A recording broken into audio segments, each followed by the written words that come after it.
Hello and welcome to Wisconsin in Focus, powered by the Center Square. I am Dan McCaleb, executive editor of the Center Square Newswire service. Joining me today is Ben Yount, the Center Square's Wisconsin correspondent. How are you today, Ben?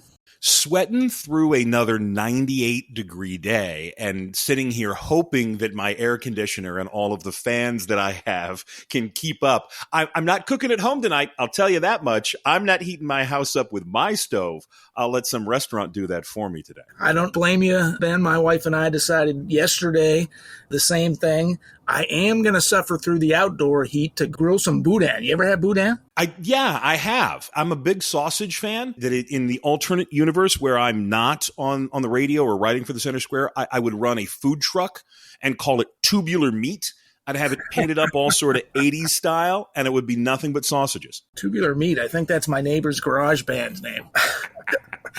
Ben, we're recording this on Thursday, August 24th. The Wisconsin Public Service Commission is pondering requested rate hikes from several utilities across Wisconsin, but at least one state lawmaker is pushing back on those requested rate hikes. Tell us about it. This is, like so many other states, a transition in energy. And Dewey Strobel, who's a Republican from Cedarburg, is questioning just what the Public Service Commission is going to do. Now, not to get too far into the utility regulatory weeds, but the Public Service Commission are the people tasked with making sure that utilities can actually run and that they run safely and that they don't charge too much.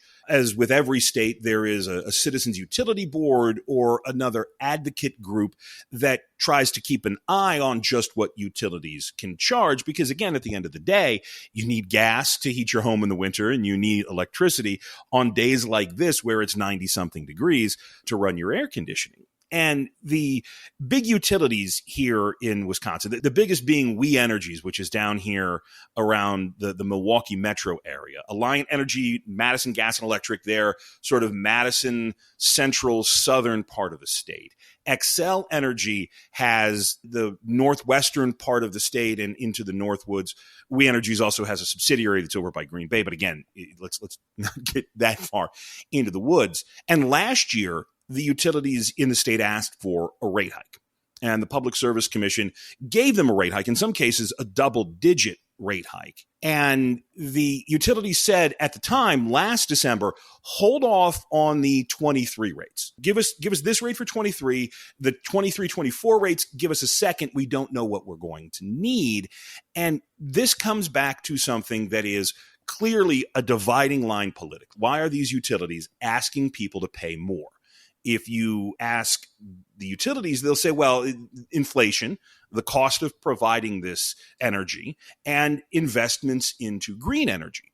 If you ask Republicans like Dewey Strobel, they will say this is the high cost of going green, that when you take coal-fired or nuclear-fired power plants offline, you have to replace that electricity.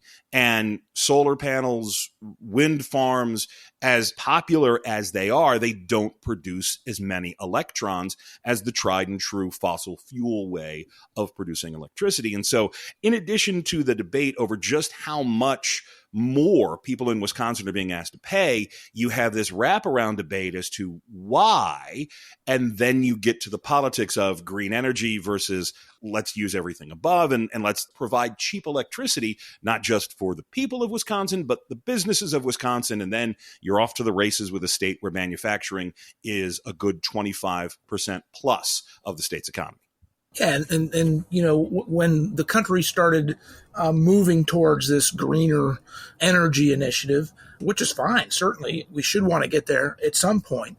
But the oil and gas industry, many Republicans warned, if we try to get there too quickly, one, we don't have the infrastructure in place, but two, energy costs are going to soar. And I think we're seeing at least that second part of it happening in Wisconsin, but elsewhere across the country. President Biden has taken heat for his anti-oil and gas industry initiatives, green energy programs.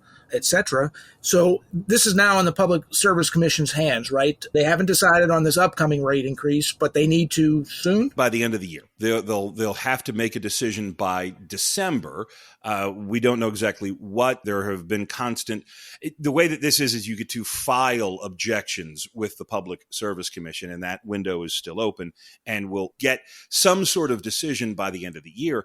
Strobel did point out that electricity in Wisconsin is already expensive. He said that residential rates consistently rank as the second highest in the Midwest and the top 15 in the country. And he's not necessarily saying don't give the utilities any more money. This is not so much an issue of let's try and starve these big greedy corporations, though I'm sure if you went and found some lawmakers here in Wisconsin, you would find someone who would be more than willing to say that. Strobel just is instead pushing the Public Service Commission to be skeptical, as he puts it.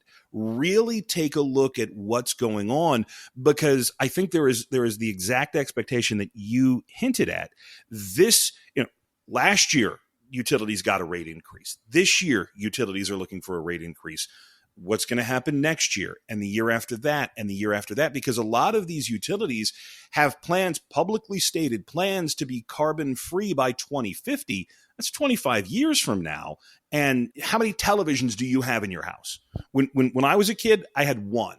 I now have one in almost every room. I have enough to put one in the bathroom as well. But your phone, your computer, you now have to charge your watch. All of these things use electricity. And the concern is that if you don't have enough supply, then the cost goes up. And then you start getting into situations where there are people on fixed incomes, when they get their electric bill from this heat wave that we had, they may not be able to afford it. And guess what? Now you're talking about shutting people off in the dead of summer. Yeah, that's a scary thought, Ben. This is definitely a story we'll continue to pursue at the Center Square, but we are out of time. For Ben Yount, I'm Dan McCaleb. Please subscribe. Thank you for listening.